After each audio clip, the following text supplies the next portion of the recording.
ఆడబిడ్డల జోలికొస్తే ఏం చేయాలో అది చేసి చూపిస్తాం. అమ్మాయిలపై అఘాయిత్యాలకు పాల్పడితే అదే వారికి చివరి రోజు అవుతుందని హెచ్చరించారు ముఖ్యమంత్రి చంద్రబాబు. దళిత మహిళ అయిన హోంమంత్రికి రక్షణ లేకపోతే రాష్ట్రంలో ఇంకెవరికి ఉంటుంది? DGP, home secretary, deputy CM ఎవరైనా సరే పేటీఎం బ్యాచ్కు లెక్కలేదు. ఏటీఎం విచ్చలవిడితనం అని నిలదీశారు. ఇక గత ప్రభుత్వంలో కొంతమంది సీనియర్ పోలీస్ అధికారులు వ్యవస్థకి మచ్చ తీసుకొచ్చారు. అలాంటి వారిని సస్పెండ్ చేసి చర్యలు తీసుకుంటున్నాం. తప్పు చేసిన వారు ఎవరిని ఉపేక్షించాం అని ముఖ్యమంత్రి చంద్రబాబు హెచ్చరించారు. రాజకీయ ముసుగులో ఉన్న నేరస్తుల భరతం పడతా రౌడీలు, భూ కబ్జాదారులు, సంఘ విద్రోహ శక్తులు గుండెల్లో రైళ్లు పరిగెత్తించే కఠినమైన చట్టాలను అమలు చేస్తామన్నారు. ఎవరైనా తప్పు చేయాలంటే భయపడే పరిస్థితి తీసుకొస్తాం అని చంద్రబాబు హెచ్చరించారు. షర్మిల వైఎస్ఆర్కు పుట్టిన బిడ్డ కాదు, వైఎస్ విజయమ్మకు పుట్టిన బిడ్డ మాత్రమే అంటూ సోషల్ మీడియాలో పోస్టు పెట్టి తన కన్నతల్లి, తోడబుట్టిన చెల్లెలి వ్యక్తిత్వాన్ని డ్యామేజ్ చేసిన వర రవీందర్ రెడ్డిని మాజీ సీఎంగా పనిచేసిన వ్యక్తి సమర్థిస్తున్నారు అంటూ వైఎస్ జగన్పై ఆయన మండిపడ్డారు. వర్రా వాడిన భాషను తన నోటితో ఉచ్చరించలేను అన్నారు. అలాంటి భాషను వాడిన వ్యక్తిని వెనకేసుకొస్తావా? అతడి పేరుతో వేరే వాళ్లు పోస్టులు పెట్టారని చెప్తావా అంటూ జగన్ను నిలదీశారు. ఇక తనపై అసభ్యకర పోస్టులు పెట్టిన కేసులో అవినాష్ రెడ్డిని కూడా అరెస్ట్ చేయాలని షర్మిల డిమాండ్ చేస్తున్నారని గుర్తు చేశారు. వైసీపీ పేటీఎం బ్యాచ్ ఆర్గనైజ్డ్గా సోషల్ మీడియాలో ఇష్టానుసారంగా పోస్టులు పెడుతూ ఆడవాళ్ల వ్యక్తిత్వ సహనానికి పాల్పడుతున్నారు అని ధ్వజమెత్తారు.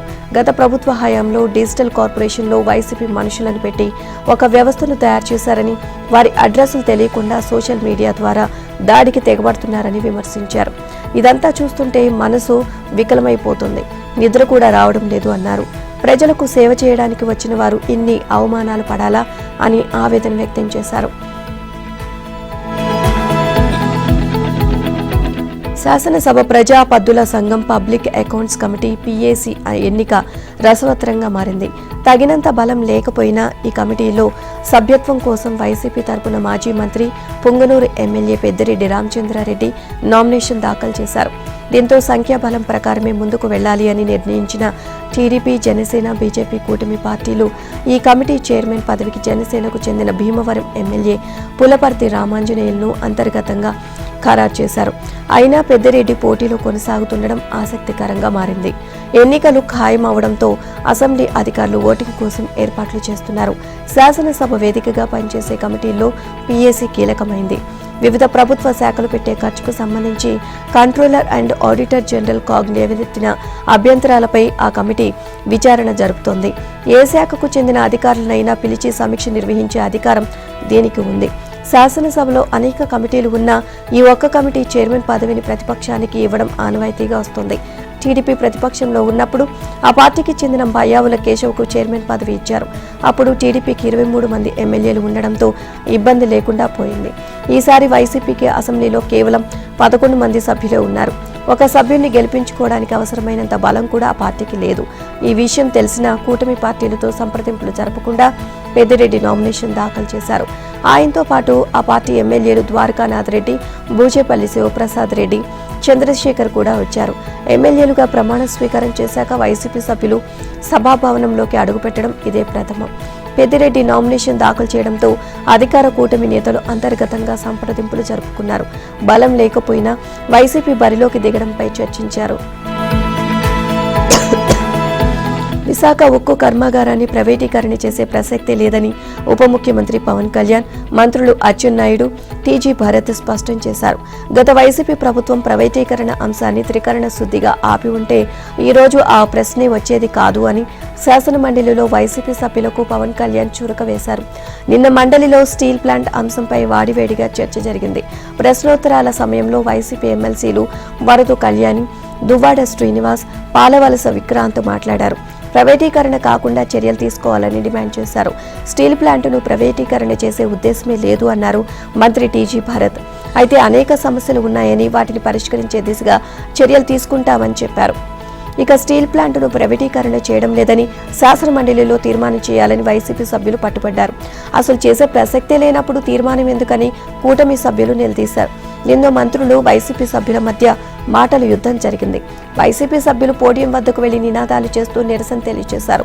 స్టీల్ ప్లాంట్ ప్రైవేటీకరణ జరగదని, దానికి సీఎం చంద్రబాబు, ఉప ముఖ్యమంత్రి పవన్ కళ్యాణ్, ఎన్డీఏ ప్రభుత్వం కట్టుబడి ఉందని, అలాంటప్పుడు తీర్మానం చేయాల్సిన అవసరం లేదు అని అచ్చెన్నాయుడు పేర్కొన్నారు. ఉక్కు ప్రైవేటీకరణ అంశంపై ఉప ముఖ్యమంత్రి పవన్ కళ్యాణ్ కూడా ప్రకటన చేయాలని మండలి చైర్మన్ కొయ్యే మోషేజ్ రాజు సూచించారు. దీంతో సభలో పవన్ సమాధానం ఇచ్చారు. స్టీల్ ప్లాంట్ను ప్రైవేటీకరణ చేసే ప్రసక్తే లేదని, ప్రైవేటీకరణ చేయవద్దని తాను కేంద్ర హోంమంత్రి అమిత్ షాను కలిసి కోరానని చెప్పారు. కాగా ప్లాంట్ భూములు వేలం వేసేందుకు ఇప్పటికే ప్రకటనలు జారీ చేశారని విపక్ష నేత బొత్స సత్యనారాయణ అన్నారు. రాష్ట్ర అసెంబ్లీ నిన్న పలు కీలక బిల్లులకు ఆమోదం తెలిపింది. మహిళల వ్యక్తిత్వాన్ని హననం చేస్తూ సోషల్ మీడియాలో విచ్చలవిడిగా పోస్టులు పెడుతున్న వారి భరతం పట్టడంతో పాటు రేషన్ బియ్యం స్మగ్లింగ్, ఇసుక మాఫియాలను ప్రైవేటివ్ డిటెక్షన్ యాక్ట్ పరిధిలోకి తీసుకొస్తూ ప్రభుత్వం ప్రవేశపెట్టిన సవరణ బిల్లు, భూ దురాక్రమణలు సవరణ బిల్లుతో పాటు మరో 5 బిల్లులను ఆమోదించింది. ముఖ్యమంత్రి చంద్రబాబు తరపున హోంమంత్రి వంగలపూడి అనిత పీడీ యాక్ట్ సవరణ బిల్లును ప్రవేశపెట్టగా, ఆంధ్రప్రదేశ్ భూ ఆక్రమణ సవరణ బిల్లు 2024ను రెవెన్యూ మంత్రి అనగాని సత్యప్రసాద్ సభ ముందుంచారు. పట్టణాలు, నగరాల్లో గత ప్రభుత్వం విధించిన చెత్త పన్నును తొలగిస్తూ ఆంధ్రప్రదేశ్ పురపాలక చట్టం బిల్లు 2024ను రాష్ట్ర పురపాలక శాఖ మంత్రి నారాయణ ప్రవేశపెట్టారు. ఇక టీడీపీ కూటమి ప్రభుత్వం వచ్చిన తర్వాత ఈ 5 నెలల కాలంలో రాష్ట్రంలో నేరాల రేటు 18% తగ్గిందని హోంమంత్రి అనిత తెలియజేశారు. నేరగాళ్ల వెన్నులో వణుకు పుట్టే విధంగా పీడీ యాక్టులో సవరణలు చేశామన్నారు. గత ప్రభుత్వంలో రాష్ట్ర వ్యాప్తంగా వైసీపీ నేతలు బందిపోట్ల మాదిరిగా పేదలను బెదిరించి వారి భూములను కబ్జా చేశారని రెవెన్యూ మంత్రి అనగాని సత్యప్రసాద్ ఆరోపించారు. వీటిపై 79,907 ఫిర్యాదులు రాగా వీటిలో 8,970 భూ ఆక్రమణలకు సంబంధించినవేనని తెలిపారు. భూ ఆక్రమణలకు పాల్పడితే నాన్ బెయిల్ కేసులు పెట్టి 10 నుంచి 14 ఏళ్లు జైలు శిక్ష విధించేలా చట్టంలో సవరణలు ప్రతిపాదించామని అన్నారు. ఇకపై రాజకీయాలు మాట్లాడనని, ఏ పార్టీని పొగడ్ను అని విమర్శించనని, ఏ పార్టీకి మద్దతు ఇవ్వనని సినీ నటుడు పోసాని కృష్ణమురళి స్పష్టం చేశారు. రాజకీయాలకు పూర్తిగా గుడ్ బై చెబుతున్నట్లు ప్రకటించారు. చివరి శ్వాస వరకు కుటుంబం కోసమే బతుకుతాను అని చెప్పారు. తాను రాజకీయాల నుంచి మాట్లాడుతున్న సమయంలో అందరినీ విమర్శిస్తుంటానని అనుకుంటారు. నాయకుల నీతి, నిజాయితీ, నడవడికను బట్టి కామెంట్స్ చేస్తా తప్ప మంచి నాయకుడిని విమర్శించలేదు అని పోసాని పేర్కొన్నారు. తనకు ప్రధాని నరేంద్ర మోదీ 35 ఏళ్లుగా తెలుసు. ఆయన ఎప్పుడు విమర్శించలేదు అన్నారు. ఆయన జీవితంలో అవినీతి లేదు. మంత్రి స్థాయి నుంచి ఎదిగి దేశ ప్రధాని అయ్యారు. ఆయన కోట్ల ఆస్తులు కూడగట్టారు అని ఎవరైనా అన్నారా? కాంగ్రెస్ పార్టీ కూడా అలాంటి విమర్శలు చేయలేదు అన్నారు. ఇందిరాగాంధీ, నవీన్ పట్నాయక్ ఇలా ఎవరిని నేను విమర్శించలేదు. చంద్రబాబు, జగన్, రాజశేఖర్ రెడ్డి, ఎన్టీఆర్ ఇలా అందరినీ వారి గుణగణాలను బట్టి సపోర్ట్ చేశా. తప్పులు చేసిన ప్రతి ఒక్కరిని విమర్శించా. 1983 నుంచి రాజకీయాలపై మాట్లాడుతున్నా. ఒక పార్టీని సపోర్ట్ చేస్తూ మరో పార్టీని తిట్టను. ఆయా పార్టీలో ఉన్నవాళ్లు తప్పు చేస్తేనే తిట్టాను. ఇక నుంచి నా జీవితకాలం రాజకీయాల నుంచి మాట్లాడను. దీనికి కారణం నాపై కేసు పెడుతున్నారు అని కాదు. 11 ఏళ్ల పిల్లల నుంచి 70 ఏళ్ల వృద్ధురాలి వరకు అసభ్య పదజాలంతో తిడుతున్నారు. పదవి కావాలని ఏ పార్టీని అడగలేదు. ఎమ్మెల్యే, ఎంపీ, ఎమ్మెల్సీగా అవకాశం ఇస్తానని చాలా మంది అన్నారు. తానే వద్దని చెప్పా అని పోసాని చెప్పారు. రాజకీయ నేతలందరికీ నమస్కారం చేస్తున్నా. ఇన్ని సంవత్సరాల పాటు నన్ను ఆదరించారు. ఇక ఈ రోజు నుంచి చనిపోయే వరకు నా బిడ్డల కోసం, నా కుటుంబం కోసమే బతుకుతా అని చెప్పారు. దేశంలో ఉన్న ఏ పార్టీ గురించి మాట్లాడను. చనిపోయే వరకు జగన్ను అభిమానిస్తా. ఆయన నన్ను అంతగా ప్రేమించారు. నేను ఏ పార్టీలో ప్రాథమిక సభ్యత్వం తీసుకోలేదు అన్నారు. రాష్ట్రంలో పునరుత్పాదక రంగానికి మహర్దశ మొదలైంది. National thermal green energy corporation ఎన్టీపీసీతో రాష్ట్ర ప్రభుత్వం ఈ మేరకు 1,87,000 కోట్ల పెట్టుబడి ఒప్పందాలు కుదుర్చుకుంది. ఈ ఒప్పందం వల్ల రానున్న 25 ఏళ్ల కాలంలో రాష్ట్రానికి 20,620 కోట్ల రాబడి, 1,06,000 మంది యువతకు ఉద్యోగ అవకాశాలు లభిస్తాయి. సచివాలయంలో ముఖ్యమంత్రి చంద్రబాబు సమక్షంలో ఎన్టీపీసీ, ఇంధన శాఖ సంయుక్త భాగస్వామ్య ఒప్పందం కుదుర్చుకున్నాయి. భవిష్యత్తు పునరుత్పాదక విద్యుత్ రంగాందే అన్నారు చంద్రబాబు. ప్రాజెక్టు మొదటి దశను 2027 ఏప్రిల్ మే నాటికి పూర్తి చేయాలని ఎన్టీపీసీని కోరారు. ఇంటిగ్రేటెడ్ క్లీన్ ఎనర్జీ పాలసీలో భాగంగా 5 ఏళ్లలో 78.50 గిగావాట్ల సౌరశక్తి, 35 గిగావాట్ల పవన శక్తి, 22 గిగావాట్ల పంప్డ్ స్టోరేజ్, 1.50 ఎంపీటీఏ గ్రీన్ హైడ్రోజన్ ఉత్పత్తి లక్ష్యంగా పెట్టుకున్నామని వివరించారు. 25 గిగావాట్ల సామర్థ్యం కలిగిన సౌర, పవన, హైబ్రిడ్ ఇంధన ప్రాజెక్టులను ఇతర సంస్థ సంయుక్త భాగస్వామ్యంతో అభివృద్ధి చేయాలని ఎన్టీపీసీ లక్ష్యంగా పెట్టుకుంది. ఏపీతో కలిసి చెరిసగం పెట్టుబడితో భవిష్యత్తులో 13,093 కోట్ల గ్రీన్ ఎనర్జీ ప్రాజెక్టులను చేపడుతుంది. ఇందులో 8,500 కోట్లతో 1,800 మెగావాట్ల సోలార్, 19,000 కోట్లతో 2,400 మెగావాట్ల విండ్, 85,000 కోట్లతో 7,500 టీపీడీ గ్రీన్ హైడ్రోజన్ కోసం 1,12,500 కోట్ల పెట్టుబడులు పెట్టడం జరుగుతుంది. నెల్లూరు జిల్లాలోని రామాయపట్నం పోర్టులో పెట్రోకెమికల్ హబ్ ఏర్పాటుకు మార్గం దాదాపుగా సుగమమైంది. ప్రధాని మోదీ, ముఖ్యమంత్రి చంద్రబాబు మైత్రి ప్రభావం నెల్లూరు జిల్లాలో భారీ పరిశ్రమల స్థాపనకు నాంది పలకనుంది. Bharat petroleum corporation limited BPCL 65,000 కోట్ల భారీ పెట్టుబడులతో సిద్ధమవుతుంది. దీనిపై ఢిల్లీలో కదలిక మొదలైంది. అంతా అనుకున్నట్లే జరిగితే నెల్లూరు, ప్రకాశం జిల్లాల పరిధిలో ఉపాధి లభిస్తుంది. ప్రత్యక్షంగా 2,500 మందికి, అనుబంధ పరిశ్రమల వల్ల మరికొన్ని వేల మందికి అవకాశాలు దొరుకుతాయి. నిజానికి ఇది విభజన హామీ. రాష్ట్రంలో పెట్రోకెమికల్ హబ్ను ఏర్పాటు చేస్తామని 2014లోనే కేంద్రం ప్రకటించింది. రాష్ట్ర అభివృద్ధికి నిర్దిష్టమైన ప్రణాళికలు, ఖచ్చితమైన ప్రతిపాదనలతో ముందుకు వెళ్తున్న చంద్రబాబు ఈ అంశంపై ఢిల్లీని కదిలించారు. విశాఖ సమీపంలోని పులిమడక వద్ద ఎన్టీపీసీ ఏర్పాటు చేస్తున్న గ్రీన్ హైడ్రోజన్ హబ్కు ప్రధాని మోదీ శంకుస్థాపన చేయనున్నారు. రాష్ట్ర ప్రభుత్వం నెల్లూరు జిల్లాలో అనువైన భూమిని గుర్తించే పనులు మొదలుపెట్టాయి.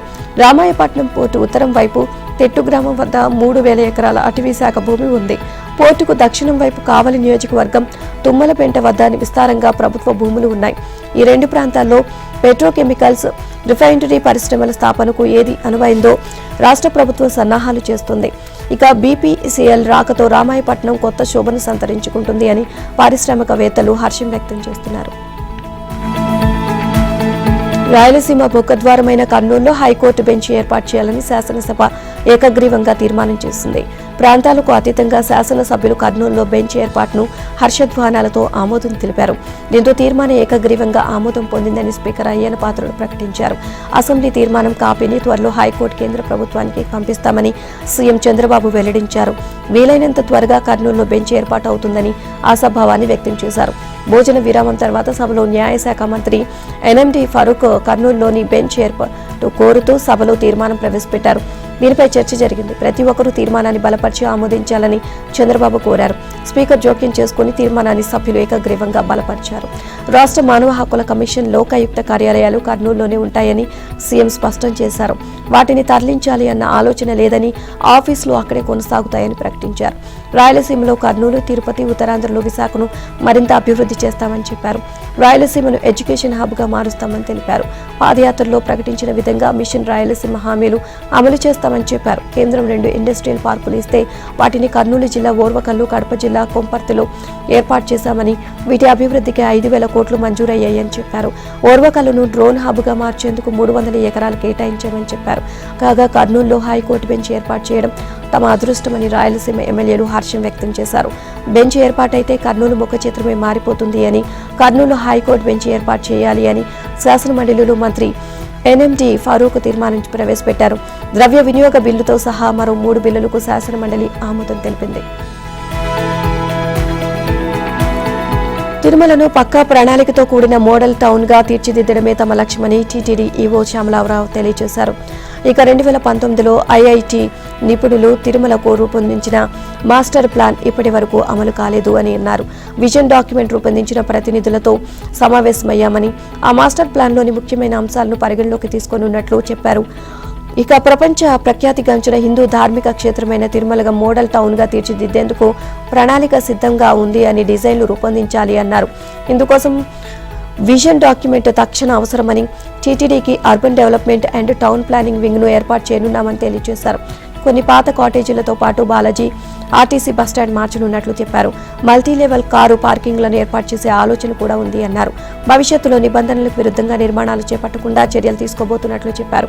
ఇక రాబోయే 25 ఏళ్ల అవసరాలను దృష్టిలో ఉంచుకుని డాక్యుమెంట్ రూపొందించిన దాని ప్రకారం మౌలిక సదుపాయాలు రూపొందించే ఆలోచన ఉంది అన్నారు. ఇక ఇందుకు టౌన్ ప్లానింగ్ లో నిపుణులనే రిటైర్డ్ టౌన్ ప్లానింగ్ ఆఫీసర్ గా సలహాదారుగా నియమించారు. ఇక తిరుమలలో మరింతగా ఆధ్యాత్మికత వాతావరణం ఉండేలా ప్రస్తుతం ఉన్న కాటేజీలకు 150 పేర్లు సూచించారు. వాటిలో నచ్చిన పేరును కాటేజీ దాతలు ఎంపిక చేసుకుని పేర్లను మార్చేలా టీటీడీ బోర్డు నిర్ణయం తీసుకుంది అన్నారు.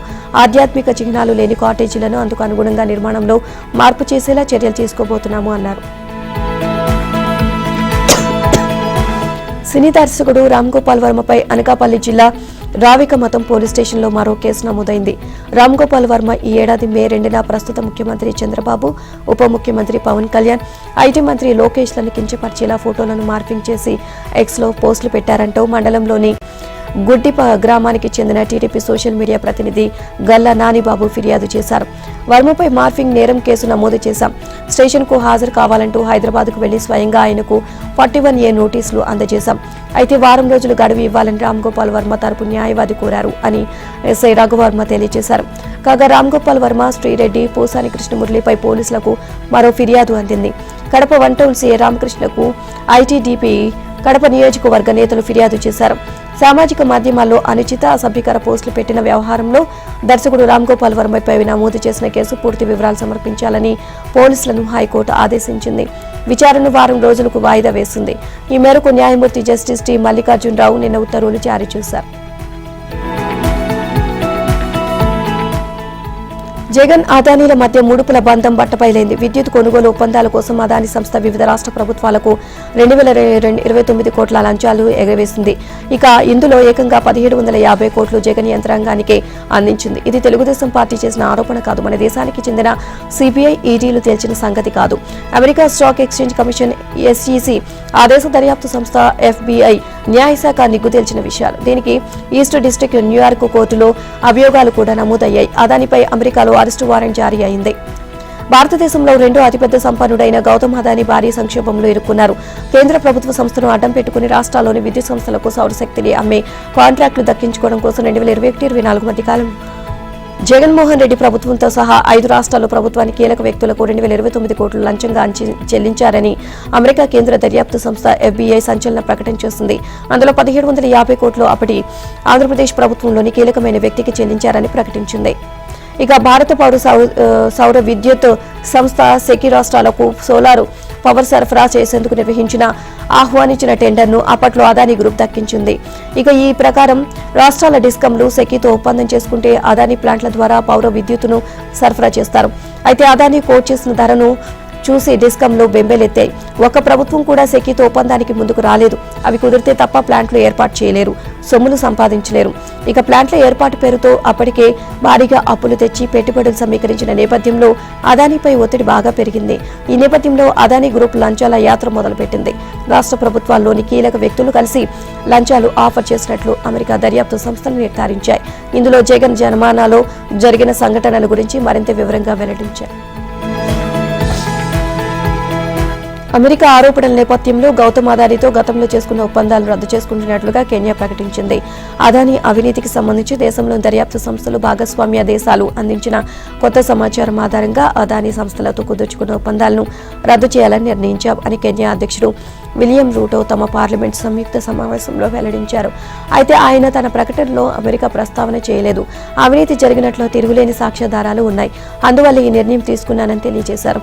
ఈ మేరకు దేశ రాజధాని నైరోబీలో జోమో కెన్వెట్టా అంతర్జాతీయ విమానాశ్రయం విస్తరణకు సంబంధించి కొనసాగుతున్న సేకరణ ప్రక్రియలను తక్షణం రద్దు చేయాలని రవాణా, ఇంధన, పెట్రోలియం మంత్రిత్వ శాఖలను ఆదేశిస్తున్నట్లు పేర్కొన్నారు. ఇక దీంతో పాటు ఇటీవల అదానీ గ్రూప్తో కెన్యా విద్యుత్ పంపిణీ సంస్థ కుదుర్చుకున్న ఒప్పందాన్ని కూడా రద్దు చేస్తున్నట్లు తెలియజేశారు.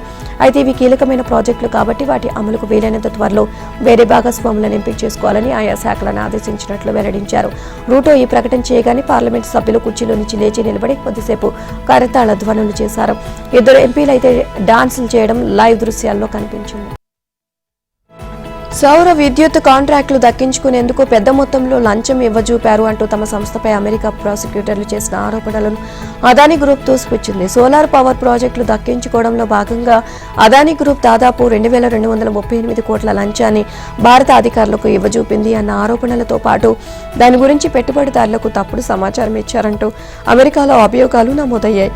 సంస్థ చైర్మన్ గౌతమ్ అదానీతో సహా మరో 7గురిపై కేసులు నమోదైనట్లు అక్కడి అధికారులు పేర్కొన్నారు. ఈ ఆరోపణలపై అదానీ గ్రూప్ స్పందించింది. అమెరికా న్యాయశాఖ securities and exchange commission Adani green డైరెక్టర్లపై చేసిన ఆరోపణలన్నీ నిరాధారమైనవని సంస్థ అధికార ప్రతినిధి ఓ ప్రకటనలో కొట్టిపారేశారు. తమ సంస్థ చట్టాలకు లోబడి నడుచుకుంటుంది అని స్పష్టం చేశారు. అవి కేవలం నేర ఆరోపణలు మాత్రమేనని గుర్తు చేశారు. దోషులుగా రుజువయ్యే వరకు నిందితులను నిర్దోషులుగానే భావించాల్సి ఉంటుందని చెప్పారు. ఇక పాలనా వ్యవహారాల్లో పారదర్శకత విషయంలో అదానీ గ్రూప్ ఎప్పుడూ అత్యున్నత ప్రమాణాలను పాటిస్తుంది అన్నారు. తమ సంస్థ కార్యకలాపాలు నిర్వహించే ప్రతి చోట వీటిని పాటిస్తూ వస్తున్నామని తెలిపారు. ఇక చట్టాలను గౌరవిస్తూ వాటికి లోబడి నడుచుకుంటున్నందుకు వాటాదారులు, భాగస్వాములు, ఉద్యోగులు ఆందోళన చెందాల్సిన అవసరం లేదు అని పేర్కొన్నారు. ఈ ఆరోపణలపై న్యాయపరంగా ముందుకెళ్లే అంశాన్ని పరిశీలిస్తున్నామని తెలిపారు. అవినీతి ఆరోపణలపై అమెరికాలో కేసు నమోదైన అదానీ గ్రూప్ చైర్మన్ గౌతమ్ అదానీని తక్షణమే అరెస్ట్ చేయాలి అని కాంగ్రెస్ అగ్రనేత లోక్సభలో ప్రతిపక్ష నాయకుడు రాహుల్ గాంధీ డిమాండ్ చేశారు. అదానీని రక్షిస్తున్న సెబీ చైర్పర్సన్ మాధవి పూరి బుచ్ను ఆ పదవి నుంచి తప్పించాలని అన్నారు. భారతదేశంలో విద్యుత్ ప్రాజెక్టులను దక్కించుకోవడానికి పలు రాష్ట్రాల అధికారులకు అదానీ 2,238 కోట్ల లంచాలు ఇచ్చారంటూ అమెరికాలో కేసు నమోదైన నేపథ్యంలో అదానీ గురించి తాము ఇన్నాళ్లుగా చెబుతున్నది నిజమని అమెరికా అధికారులు ఆరోపణలు నిరూపించాయి అని అన్నారు. అదానీ భారత్లోనే గాక అమెరికాలోనూ చట్టాలను ఉల్లంఘించినట్లు స్పష్టమవుతుంది అని, అలాంటి వ్యక్తి బయట స్వేచ్ఛగా ఎలా తిరుగుతున్నారు అని ఆశ్చర్యంగా ఉంది అన్నారు. ఆరోపణలపై ఏకంగా ముఖ్యమంత్రుల్ని అరెస్ట్ చేస్తున్నప్పుడు 2,200 కోట్ల అవినీతి ఆరోపణలు ఉన్న అదానీ స్వేచ్ఛగా ఎలా తిరుగుతున్నారని కేంద్ర ప్రభుత్వాన్ని రాహుల్ ప్రశ్నించారు. ఏక్ హే తో సేఫ్ హే అంటూ ఇటీవల మహారాష్ట్ర ఎన్నికల్లో మోదీ చెప్పిన నినాదాన్ని ప్రస్తావిస్తూ అదానీ, మోదీ కలిసి ఉన్నంత కాలం వారు భారత్లో సేఫ్ గానే ఉంటారని ఎద్దేవా చేశారు. సోమవారం నుంచి ప్రారంభమవుతున్న పార్లమెంట్ శీతాకాల సమావేశాల్లో అదానీ అంశాన్ని ప్రతిపక్షాలు కలిసికట్టుగా లేవనెత్తుతాయని తెలియజేశారు. అదానీ అక్రమ లావాదేవీలపై సంయుక్త పార్లమెంటరీ కమిటీని ఏర్పాటు చేయాలన్న విపక్షాల డిమాండును రాహుల్ పునరుద్ఘాటించారు. అదానీ గ్రూపుపై అమెరికాలో కేసు నమోదైన వ్యవహారంలో కాంగ్రెస్ అగ్రనేత రాహుల్ గాంధీ ప్రధాని మోదీపై చేసిన ఆరోపణలను బీజేపీ తిప్పికొట్టింది. అదానీ గ్రూపుపై సంయుక్త పార్లమెంటరీ కమిటీతో విచారణ జరిపించాలని కాంగ్రెస్ డిమాండ్పై ఘాటుగా స్పందించింది. అమెరికా కోర్టు పేర్కొన్న 4 రాష్ట్రాల్లో ఒక్కచోట కూడా బీజేపీ ప్రభుత్వం అధికారంలో లేదని గుర్తు చేసింది. మోదీ ప్రతిష్టను దెబ్బతీయడమే లక్ష్యంగా రాహుల్, సోనియాలు 2002 నుంచి ఆయనపై ఆరోపణలు చేస్తూనే ఉన్నారంది. ఇక రాహుల్పై బీజేపీ అధికార ప్రతినిధి ఎంపీ సంబిత్ సాపాత్ర తీవ్రస్థాయిలో ధ్వజమెత్తారు. అమెరికా కోర్టులో అదానీ కంపెనీపై అభియోగాలు మోపారని, వాటికి ఆ కంపెనీ సమాధానం ఇచ్చుకుంటుంది అని చెప్పారు. ప్రధాని మోదీ కేంద్ర ప్రభుత్వంపై రాహుల్ చేస్తున్న ఆరోపణలను కొట్టిపారేశారు. చట్టం తన పని తాను చేసుకుపోతుందని 2,238 కోట్ల లంచం ఇవ్వజూపారు అంటూ అమెరికా కోర్టు పేర్కొన్న రాష్ట్రాలు ఆంధ్రప్రదేశ్, ఒడిశా, ఛత్తీస్గఢ్, తమిళనాడులో బీజేపీయేతర పార్టీలు అధికారంలో ఉన్నాయని పాత్ర గుర్తు చేశారు. ఇక ఆ సమయంలో ఛత్తీస్గఢ్, తమిళనాడులో కాంగ్రెస్, దాని మిత్రపక్ష పార్టీలు అధికారంలో ఉన్నాయని చెప్పారు.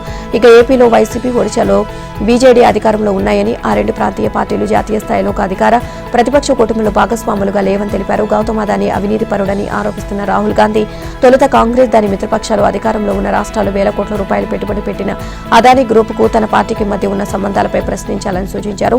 మీడియా సమావేశాలు పెట్టి ఆరోపణలు చేయడం కంటే తప్పు జరిగినట్లు నిజంగా రాహుల్ నమ్మితే కోర్టులను ఆశ్రయించి కేసులు పెట్టొచ్చు కదా అని పాత్ర అన్నారు. అగ్రరాజ్యం అమెరికాని మోసం చేయాలని చూసిన గనుడు, భారత ప్రభుత్వ అధికారులకు లంచం ఇవ్వజూపిన మోసగాడు అదానీ లాంటి దగాకోరుకు తెలంగాణలో పెట్టుబడులు పెట్టేందుకు అనుమతులు ఇచ్చారని బీఆర్ఎస్ వర్కింగ్ ప్రెసిడెంట్ కేటీఆర్ రాష్ట్ర ప్రభుత్వాన్ని విమర్శించారు. రామన్నపేటలోని అంబోజీ సిమెంట్ ఫ్యాక్టరీ ఏర్పాటు కోసం ఎంత ఇవ్వజూపిండో మూసీలో అదానీ వాటా ఎంతో చెప్పాలని ఎక్స్లో డిమాండ్ చేశారు. తెలంగాణ ఆస్తులను కొల్లగొట్టే కుయుక్తిలో మీ బడే భాయ్ వాటా, మీ అదానీ భాయ్ వాటా, మీ హైకమాండ్ వాటా ఎంత అని పరోక్షంగా సీఎం రేవంత్ రెడ్డి ప్రశ్నించారు. అదానీతో బీజేపీ, కాంగ్రెస్ అనుబంధం దేశానికి అవమానం, అరిష్టమని, అవి అదానీతో చేసుకున్న చికెన్ ఒప్పందాలు అని బయటపెట్టాలని డిమాండ్ చేశారు. లగచర్ల కేసులో రాష్ట్ర ప్రభుత్వం తొలిసారి అధికారికంగా మాజీ CM KCR, BRS working president KTR హస్తం ఉందని పేర్కొంది.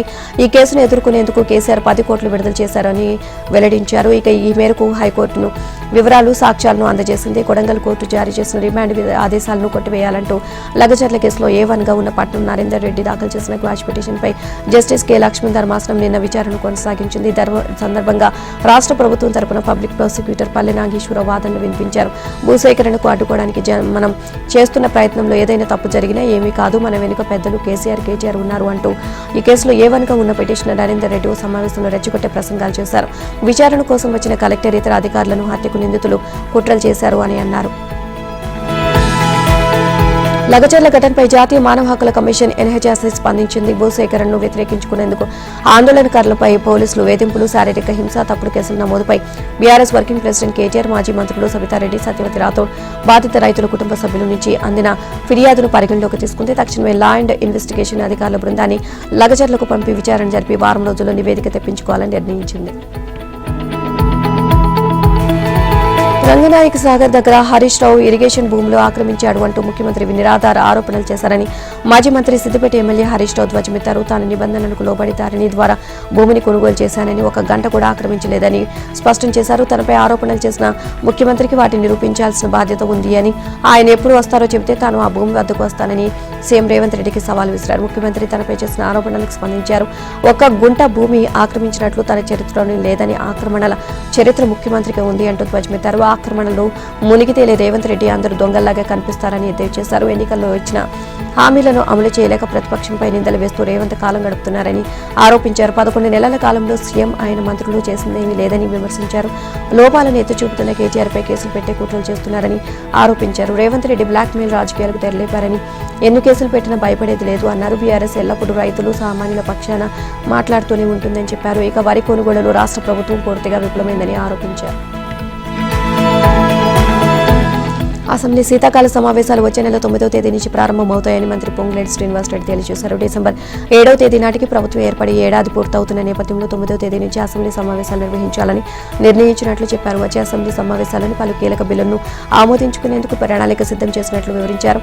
కొత్త ఆర్ఓఆర్ బిల్లుకు ఆమోదం తెలిపి చట్టంగా తీసుకొస్తామని తెలిపారు. డిసెంబర్ నుంచి కొత్త ఆర్ఓఆర్ చట్టం అమలులోకి వస్తుంది అని, ఇటీవల సీఎంతో జరిగిన సమావేశంలో ఆర్ఓఆర్ ముసాయిదాపై స్వల్ప చర్చ జరిగిందని వెల్లడించారు. ఇప్పటికే దీనిపై తుది కసరత్తు జరిగిందని, 2 రోజుల్లో సీఎం కూడా దీనిపై సమీక్ష నిర్వహించి మార్పులు చేర్పులపై సూచనలు చేసే అవకాశం ఉంది అన్నారు. అసెంబ్లీ సమావేశాల కన్నా ముందే మంత్రివర్గ విస్తరణ చేపట్టాలా లేక సమావేశాల తర్వాత అనే అంశంపైన కొన్ని రాజకీయాల్లోనే స్పష్టత వస్తుంది, కొన్ని రోజుల్లో వస్తుంది స్పష్టత అని చెప్పేసి దీనిపై కసరత్తు జరుగుతుందని పేర్కొన్నారు. సీఎం తలుచుకుంటే మహారాష్ట్ర ఎన్నికల ఫలితాలు వచ్చేలోపు మంత్రివర్గ విస్తరణ జరగవచ్చని ఓ ప్రశ్నకు సమాధానం చెప్పారు. పంచాయతీ ఎన్నికల నిర్వహణపైన ప్రభుత్వం దృష్టి సారించినట్లు చెప్పారు. ఆ ఎన్నికల కన్నా ముందే ఆసరా పింఛన్, రైతు భరోసా మొత్తాన్ని పెంచే ఆలోచనలో ఉన్నట్లు తెలియజేశారు. వేములవాడ రాజరాజేశ్వర స్వామి దర్శనం అనంతరం ఏర్పాటు చేసిన సభలో సీఎం రేవంత్ రెడ్డి చెప్పిన అంశాలను ఏ మీడియా కూడా పసిగట్టలేకపోయింది అని పొంగులేటి పేర్కొన్నారు. రంగనాయక సాగర్, మల్లన్న సాగర్, కొండ పోచమ్మ సాగర్ను బీఆర్ఎస్ నాయకులు ఫామ్ హౌస్ల కోసం నిర్మించారని సీఎం హింట్ ఇచ్చారని అన్నారు. కొండపోచమ్మ భూసేకరణను ప్రకటన ఇచ్చిన గత ప్రభుత్వం ఆ తర్వాత దాన్ని ఎందుకు రద్దు చేసిందో చెప్పాలి అన్నారు. మహబూబాబాద్లో బీఆర్ఎస్ పార్టీ ఆధ్వర్యంలో తలపెట్టిన ధర్నాకు అనుమతి ఇవ్వాలని పోలీసు అధికారులకు హైకోర్టు ఆదేశాలు జారీ చేసింది. భూసేకరణ వ్యతిరేకిస్తున్న లగచర్ల గ్రామస్తులను పోలీసులు కేసులతో వేధిస్తున్నారని నిరసిస్తూ మహబూబాబాద్లో తలపెట్టిన ధర్నాకు పోలీసులు అనుమతి నిరాకరించడంపై స్థానిక బీఆర్ఎస్ నాయకులకు హైకోర్టులో పిటిషన్ వేశారు. దీనిపై విచారణ చేపట్టిన జస్టిస్ బి విజయసేన్ రెడ్డి ధర్మాసనం ధర్నాకు అనుమతి ఇవ్వాలని ఆదేశాలు జారీ చేసింది. ఈ నెల 5న ఉదయం 10 నుంచి 1 గంట వరకు 1000 మందితో ధర్నా చేసుకోవచ్చు అని చెప్పింది. ఇక పోలీసులు షరతులను పాటించాలని ధర్మాసనం స్పష్టం చేసింది.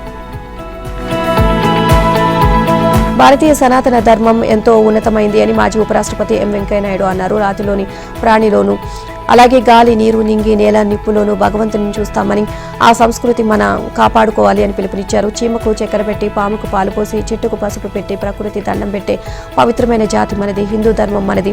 దురదృష్టవశాత్తు పాశ్చాత్య వ్యామోహం వైపు వెళ్తున్నాం అని విచారం వ్యక్తం చేశారు. ఇంగ్లీషు వాళ్లు దండయాత్ర చేసి బంగారం, వజ్ర వైడూర్యాల రూపంలో ఆర్థికంగా మనల్ని దోచుకు వెళ్లడమే కాకుండా మన మనసులను దోచుకు వెళ్లారు అని, ఆ కారణంగా మన సాహిత్యం, సంగీతం, వాయిద్యం, భాష, సంస్కృతులను మర్చిపోతున్నామని ఆవేదన వ్యక్తం చేశారు. ఈ తరుణంలో మళ్లీ భారతీయ మూలాలు మనం వెళ్ళాలి అని పిలుపునిచ్చారు. ఇక నిన్న హైదరాబాద్ శిల్పారామంలో ఏర్పాటు చేసిన లోక్ మంథన్ 2024లో భాగంగా గిరిజన సంప్రదాయ వాయిద్యాల ఎగ్జిబిషన్ వెంకయ్య నాయుడు, కేంద్ర మంత్రి కిషన్ రెడ్డి, రాష్ట్ర పర్యాటక శాఖ మంత్రి జూపల్లి కృష్ణారావుతో కలిసి ప్రారంభించారు. అనంతరం ఏర్పాటు చేసిన కార్యక్రమంలో వెంకయ్య మాట్లాడారు. మన పూర్వీకులు అందించిన సంస్కృతిని పరిరక్షించాలి అన్నారు. ఒకప్పుడు సంగీతం, సాహిత్యం, వాయిద్యం ఉండేవని, ఇప్పుడు ఇవి పోయి జింగిరి బింగిరి సాహిత్యం, సంగీతంతో పాటలు వస్తున్నాయని, మన సంస్కృతిని, భాషను మర్చిపోవడమే దీనికి కారణమని వివరించారు. ఇంగ్లీష్పై వ్యామోహం పనికిరాదు అని అన్నారు. తొలి ప్రాధాన్యం మాతృభాషకు ఇవ్వాలని, మాతృభాష కంటి చూపు అయితే ఇంగ్లీష్ కళ్ళజోడు లాంటిది అన్నారు. క్రికెట్ ప్రేమికులు ఆసక్తిగా ఎదురు చూస్తున్న బోర్డర్ గవాస్కర్ ట్రోఫీకి వేళైంది. భారత్ ఆస్ట్రేలియా జట్ల మధ్య నేటి నుంచి 5 టెస్టుల సిరీస్ ఆరంభం కానుంది. దీంట్లో భాగంగా పెర్త్లోని ఓప్టస్ స్టేడియంలో తొలి టెస్టు జరగబోతుంది. 2018, 19, 2020, 2021లో ఇక్కడ జరిగిన 4 టెస్టుల సిరీస్లను టీమిండియా గెలుచుకుంది. రెగ్యులర్ కెప్టెన్ రోహిత్ శర్మ ఈ టెస్టుకు అందుబాటులో ఉండడం లేదు. దీంతో పేసర్ బుమ్రా ఆధ్వర్యంలో భారత జట్టు పెర్త్ మ్యాచ్లో ఆడనుంది. ఇక హ్యాట్రిక్ సిరీస్ను అందుకోవడంపై భారత జట్టుకు ప్రస్తుతం ఆలోచన లేకున్నా మొదట తొలి టెస్టును ఖాతాలో వేసుకోవాలి అనుకుంటుంది. అదే జరిగితే టీమే ఆత్మవిశ్వాసం రెట్టింపు అవుతోంది. ఇక అటు భారత చేతిలో వరుసగా 2 టెస్టు సిరీస్లు కోల్పోయిన ఆసీస్ ఆ ఓటములకు చెక్ పెట్టాలి అనుకుంటుంది. ఈసారి కాస్త బలహీనంగా కనిపిస్తున్న ప్రత్యర్థిపై సంపూర్ణ ఆధిపత్యం చూపాలనే ఆతృతలో ఉంది. DWTC పాయింట్లలో తొలి 2 స్థానాల్లో ఉన్న ఆసీస్ భారత్లకు ఈ సిరీస్ కీలకం కానుంది.